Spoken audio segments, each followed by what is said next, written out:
This is the GameSir G8 MFi. It's a game controller if you can't tell, and it's Apple certified. And it's just one of those things that's in between playing on a mobile phone and on a PS5. It's obviously not going to replace the experience, but it must do something. So let's find out. Okay, so first things first, let's start off with the unboxing, and you can see the box is quite neat, quite a clean box. The box is packed with detail from every angle, and not in a bad way. It's basically got everything on here you would need in a user manual, but I have to say it still looks good. Inside you get yet another box. You can tell they've really gone in on the packaging on this one.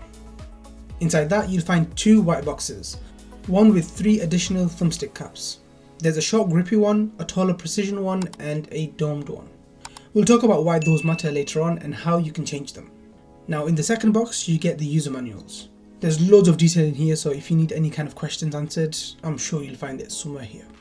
Then you have these silicone pads with magnets, which are used to cushion the phone when it sits in the controller. If you have a case on your device, then you're best off using the thinner ones. If you have no case, you're best off using these. Then there's some more paperwork in the form of a sticker and a get started card. And finally, the controller itself. Looks insanely cool and feels very well built.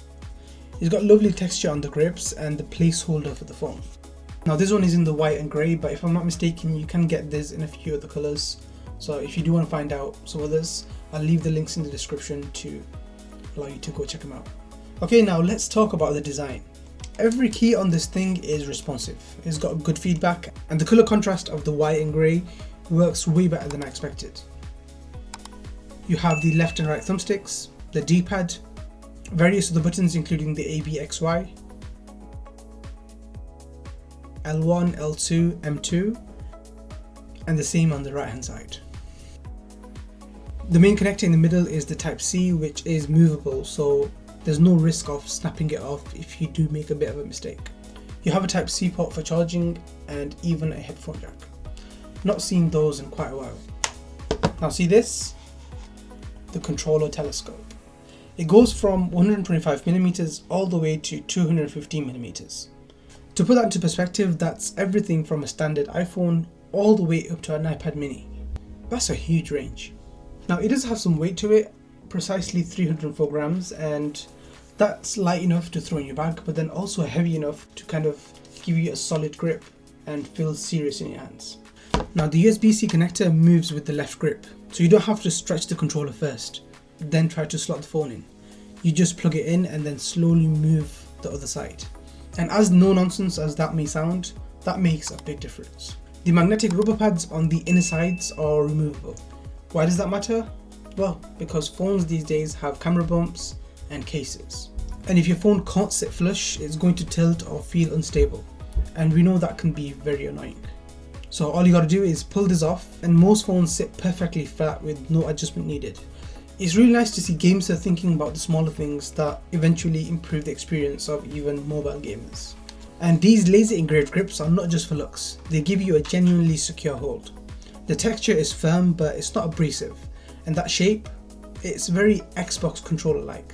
Your hands kind of just fall in place.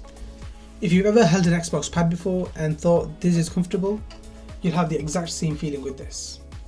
Now this is obviously much larger than an Xbox controller, and with the phone inside you'll notice there's quite a gap between your hands, but I think that's still okay because your thumbs can still reach all the buttons right from the front to all the way to the back. So I think even though that gap is noticeable, it should still be okay and allow you to game just as well as you do on a normal controller.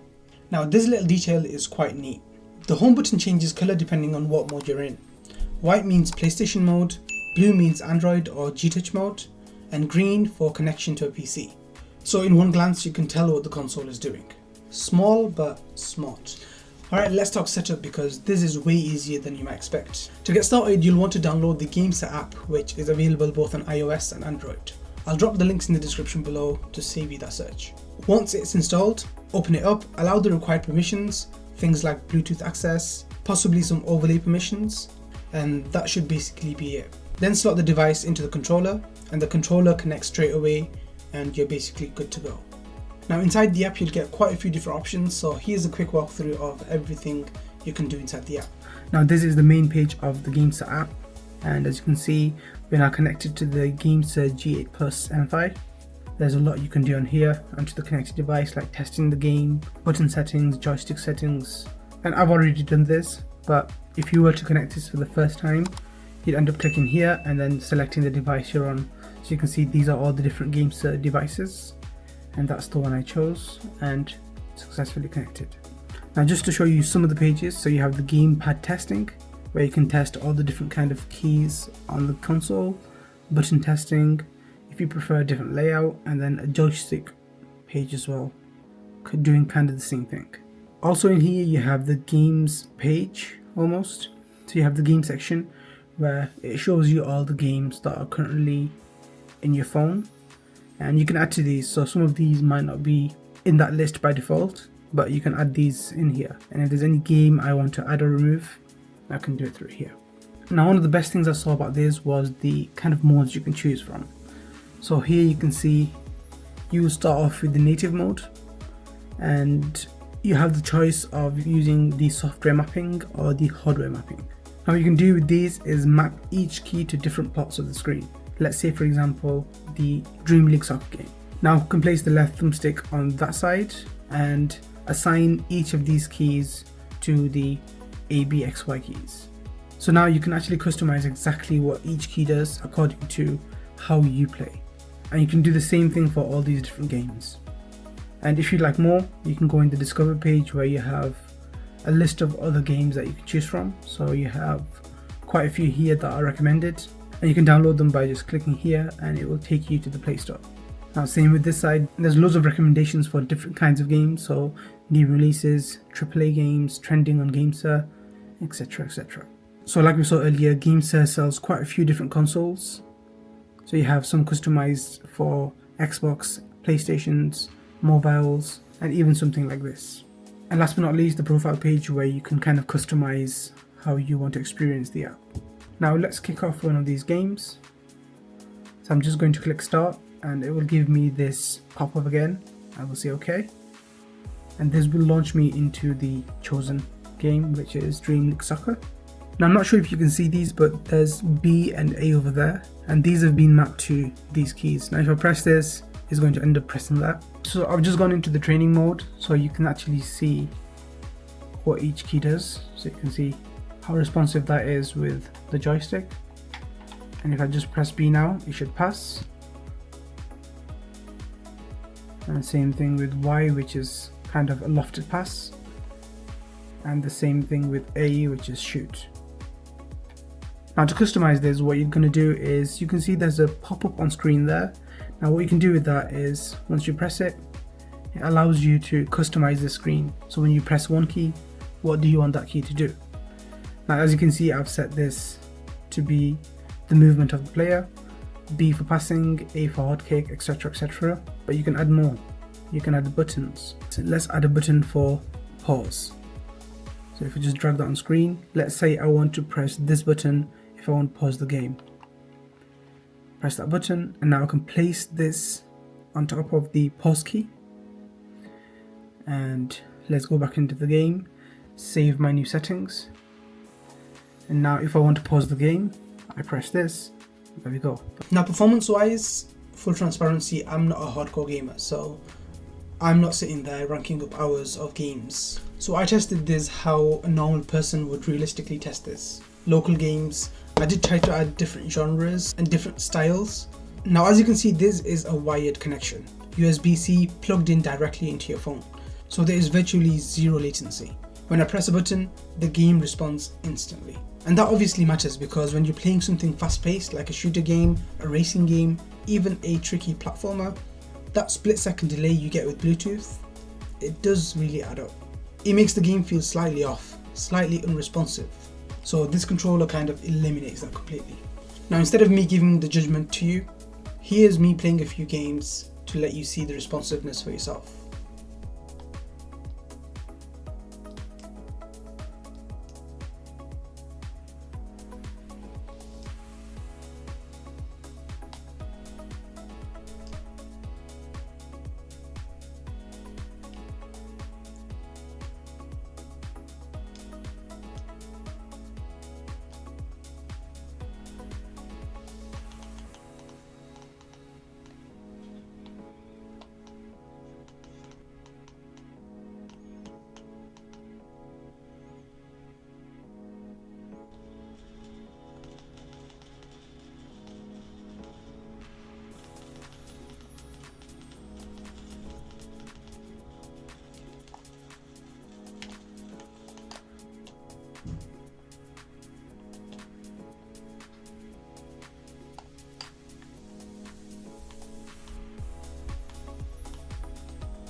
Now, one thing I did notice, and it's worth mentioning, is the fact that the console takes a toll on the phone's battery life, or whatever device you're connected to.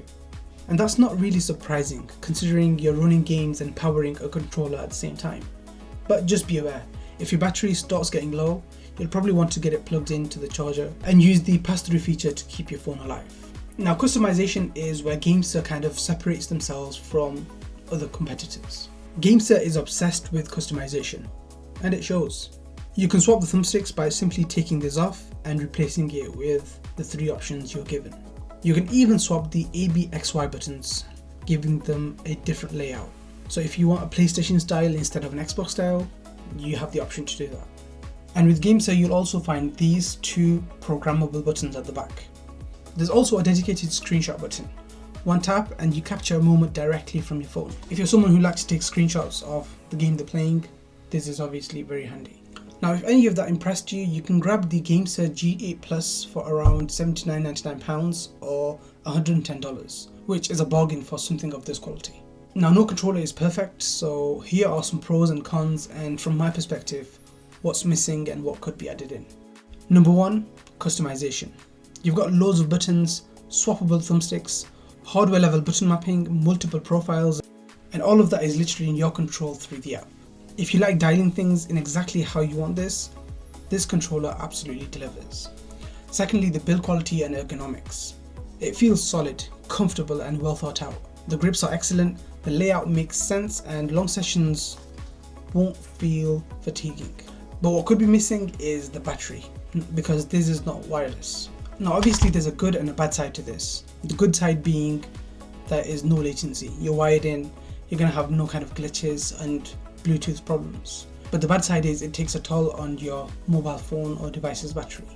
If I were to be picky, I'd say a small battery to allow the controller to run without starving your device would have been nice, but that obviously is stretching it considering the price of this is already as low as £80. And the fact that this is a wired controller is a deliberate trade-off to get the Apple MFi certification. So I really can't blame them for that. The GameSir app, as good as it is, isn't as polished as I would have liked. It definitely glitched a few times for me, it became unresponsive and just felt a bit rough around the edges. Now that's something they can easily improve with a few updates. And for me personally, most of the games I tested didn't work perfectly in the native mode. That meant I had to manually map the controls myself. Now I don't mind that. That kind of setup is something I enjoy doing, but this is another thing where some people will hate it, some will love it. Now to wrap things up, I'd have to say the GameSir G8 Plus MFi is without doubt one of the best controllers on the market right now. At just £80, it punches significantly above its weight. The wired connection kills latency. The customization is best in class and it works beautifully with iPhones, iPads and Android devices. Is it perfect? No. The lack of wireless and gyroscope might be a deal breaker for some people. The software ecosystem isn't as polished as it should be. But if you're looking for the best mobile controller for around £100, this is definitely the one. Again, I'll leave the link in the description to allow you to check it out yourself, and if you have any questions or something I haven't answered, just let me know in the comments and I'll be happy to answer. That's all for now. Leave your thoughts in the comments below. If you want to see more videos like this, smash that like button, subscribe to the channel. Thanks for watching and I'll catch you in the next one. See ya!